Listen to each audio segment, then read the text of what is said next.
to pull up this story here from, we have the story from Daily Mail. This one's big. Spooks infiltrate Silicon Valley. Facebook is riddled with ex-CIA agents, including President's briefer, who now runs harmful content team. So many ex-FBI work at Twitter, they have a Slack channel, and Google is rife with ex-CIA. So there you go. The intelligence agencies run the technology sector. I guess I'll throw it to you, Blake, having been involved in the tech sector. What do you see with this? Have you personally witnessed anything like this, or what are your thoughts? We have personally witnessed like Google coming down and being unfair, right? So when we were trying to build a small dollar fundraising email operation, we would find a disproportionate amount of our fundraising emails would get sent to spam in Gmail. Well, it's like, that doesn't happen to the Democrats, right? And it's not just anecdotal, like we've seen the data on this with many different conservative candidates. So it's just banal at this point to say that big tech has its thumb on the scale. Like, yeah, big tech hates conservatives, and we know that. What really got me was, the media. And Carrie and I were running against the media, of course, and they called me an election denier for just talking about how, the Hunter Biden censorship, like I think that did more than almost anything else to put Joe Biden in the White House. Oh, well, Blake's denying the 2020 election. And then for Elon to go buy Twitter, and now subsequent to this 2022 election, of course, but the Twitter files. And now it's like the sordid details are out there. It is just demonstrable fact that people at Twitter were censoring this information with the sole goal of helping Joe Biden win office. This is just not a conspiracy theory anymore. It's just true. Former FBI in Twitter and current FBI outside Baker of Twitter. And so it's really bad, and we need to disentangle it and look at how hard the media is going after Elon.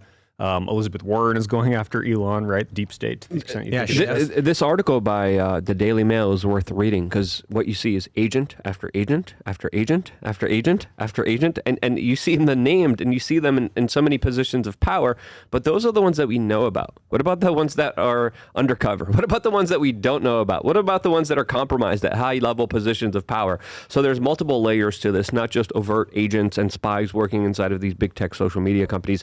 There's a different layer to this that, again, not only shapes their companies, but shapes the minds of America. And I could make the argument here throughout the last few years, overall, social media has been a net negative for the American people. It has led to a mental health crisis. It has led to a lot of debauchery. It has led to the destruction of the family unit. It is leading towards what I believe is the Great Reset, which is essentially just this kind of larger ideas, this larger agenda that is absolutely screwing you over and only empowering the government.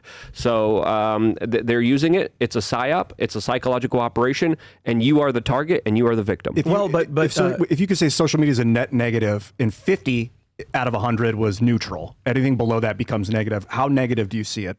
Social media, 12%. Wow. So you think it's horrible? I mean, that's really, really a bad 25%. I'd say 75, 25, 75 bad, 25 good. You think it's bad? There's some good that comes with it, but it's pretty bad. I somewhat disagree. I think it's actually slightly more good than bad.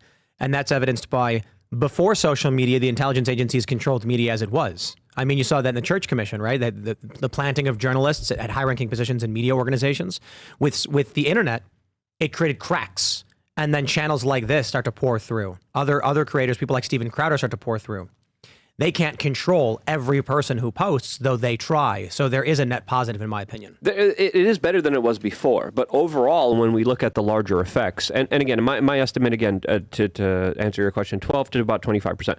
Overall, when we look at how people are affected, especially how children are affected by this, when you see the mental health negative effects, when you see women harming themselves because it's trendy, when you see just the level of less interactions that people are having, the overall effect, not just politically, but socially, financially, economically, I think the overall negative, it's a negative effect, to be honest with you. Politically, there are more voices that people are able to hear, but they're squashing on those independent voices and making sure that they reach less and less people. When I think this will be reversed, everything you're saying, as soon as Blake becomes CEO of Twitter, then we're going to see such a massive net positive that the world becomes an instant better. That's funny, although I was just going to say this is dynamic too. Wherever you thought it was 75, 25, 50, 50, right now it's dynamic. And I suspect in 20 or 30 years we'll know. will this internet and social media experience be net, liberatory? Will more people be free and happy because of it, or will we be living in something like a techno dystopia surveillance state? I mean, look what's happened to the children. Look at modern day children. Look at attention deficit disorder, Identity disorders. identity disorder. Look at the use of online adult content by children. Look at those effects that will be with children rewiring their brains right now as we're speaking to have instant gratification, right? To have their trophies, to have just glamorizing them living for the world, living for the likes rather than living for their communities, living for their families, living for a future. They rather have this kind of selfie image of themselves, glorifying themselves rather than having an importance on anything else around them. And let's talk about 30 or 40 years. Blake, what do you think about Neuralink? Are you taking the chip? I'm not taking the chip. I'm pretty skeptical. What's your I like skepticism? Elon as a just seems like a road you don't want to go down. Like, It's a like bad hackable, idea. like your brain will get hacked. Yeah, for instance. Just one bad thing, I guess. If you're Well, CEO, if you've have you heard of Ghost in the Shell? Yeah. So in this anime, people's brains or eyes can be hacked.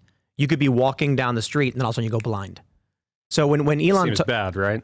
is bad, when Elon talks about how Neuralink could cure people who have like paralysis or whatever, what people don't seem to understand is that all systems are exploitable, and this could mean as well that they could do bad things to you. It's not just about the things it could fix; it's about the things that it could hurt. They could make you feel like, depending on the sophistication of a Neuralink chip in your brain, if it can cure depression, it could make you depressed. So you think about how bad it could get. It could get scary bad. Yeah, I mean, look at the number of children having, a gender dysphoria. That's been going up as well. That number is only going to be going up from here. what if it could help people feel good about who they are? It could.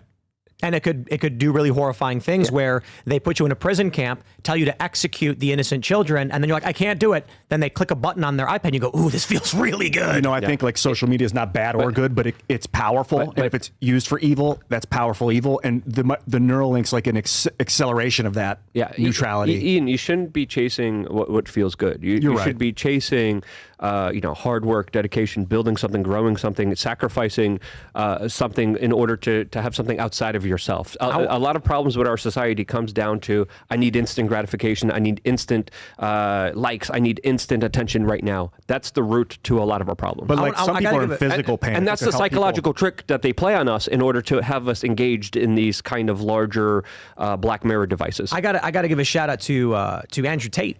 That's the guy, right? Andrew Tate. Yeah. Tate. Cobra Tate. He's got a video where he said, I just saw this viral clip. He's like, my happiness is irrelevant. When I wake up, whether or not I'm happy or not happy doesn't matter. I have to do the exact same thing. And I'm like, yeah, he's absolutely right. Dude, he's so humble. He comes off so aggressive and like I guess hubristic. He even says that about himself, but he was just doing an interview where he was like, dude, I've been a pawn on the game for so many years. My coach would say, run, I would run.